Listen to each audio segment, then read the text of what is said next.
I've come to this year's World Economic Forum with truly phenomenal news from America.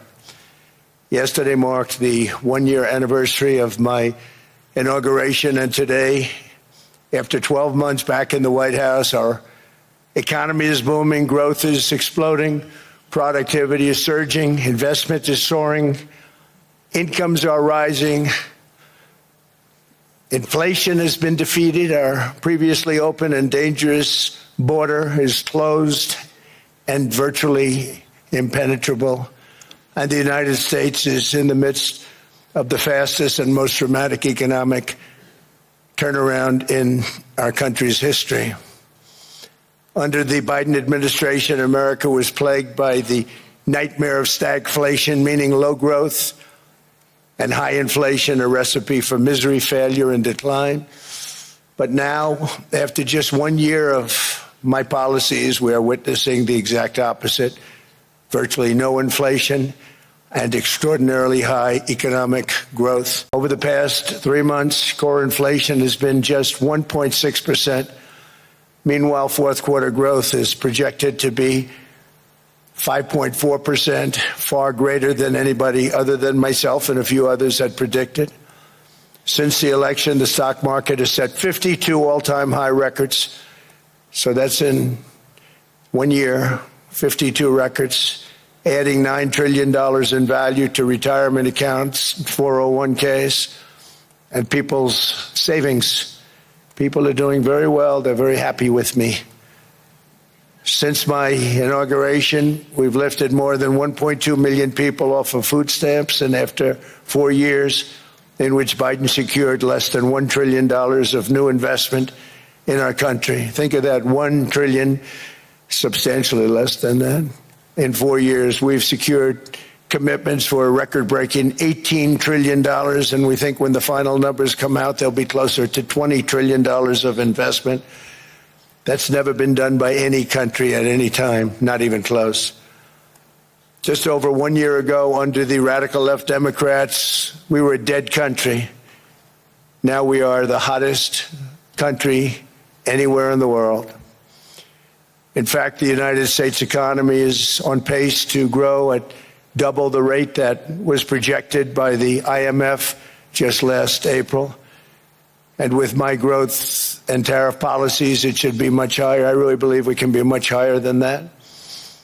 And this is all great news, and it's great for all nations. The USA is the economic engine on the planet, and when America booms, the entire world booms. It's been the history.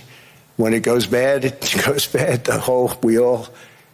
You all follow us down, and you follow us up, and we're at a point that I don't believe we've ever been. This afternoon, I want to discuss how we have achieved this economic miracle, how we intend to raise living standards for our citizens to levels never seen before, and perhaps how you too and the places where you come from can do much better by following what we're doing, because certain places in Europe are not even recognizable, frankly, anymore. They're not recognizable.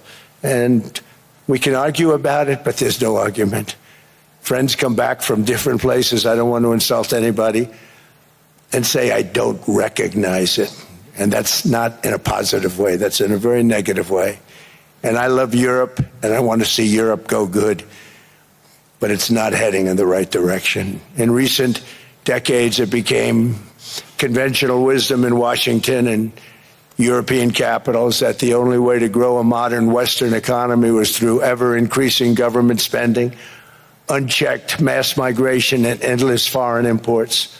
The consensus was that so-called dirty jobs and heavy industry should be sent elsewhere, that affordable energy should be replaced by the Green New Scam, and that countries could be propped up by importing new and entirely different populations from faraway lands. This was the path that Sleepy Joe Biden administration and many other Western governments very foolishly followed, turning their backs on everything that makes nations rich and powerful and strong. And there's so much potential in so many nations. The result was record budget and trade deficits and a growing sovereign deficit driven by the largest wave of mass migration in human history. We've never seen anything like it. Quite frankly, many parts of our world are being destroyed before our very eyes, and the leaders don't even understand what's happening. And the ones that do understand aren't doing anything about it. Virtually all of the so-called experts predicted my plans to end this failed model would trigger a global recession and runaway inflation. But we have proven them wrong. It's actually just the opposite. In 1 year, our agenda has produced a transformation like America has not seen in over 100 years. Instead of closing down energy plants, we're opening them up. Instead of building ineffective, money-losing windmills, we're taking them down and not approving any.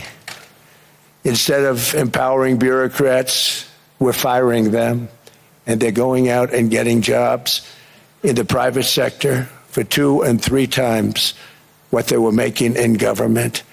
So they started off hating me when we fired them, and now they love me. Instead of raising taxes on domestic producers, we're lowering them and raising tariffs on foreign nations to pay for the damage that they've caused.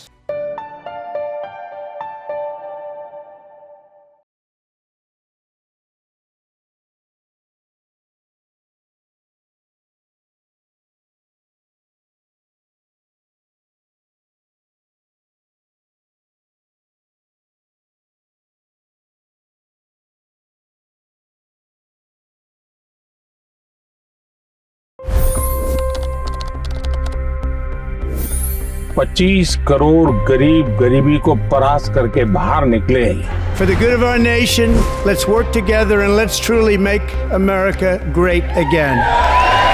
The fastest news breaks. Requested PM saying that we will have to speak to Putin and to Zelensky. The biggest newsmakers. The relationship with India is probably the most important bilateral relationship the U.S. will have for the rest of this century. The capital delivered quite an election result today. Expert analysis. The million-dollar question today is how to stop this dance of death. Ground reports. I'm standing at the crossroad of the Kumbh Mela. Behind me are more than 100 entry ghats. Long-form interviews. Exclusionary politics is reflected in Manipur case as well. You don't bother because this is a small state. Deep dive into burning issues. It's often said DRC could be the richest country in the whole world. It's because of what sits underneath. Why exactly did the US topple the Sheikh Hasina government? HD videos. We don't just break news, we break it down.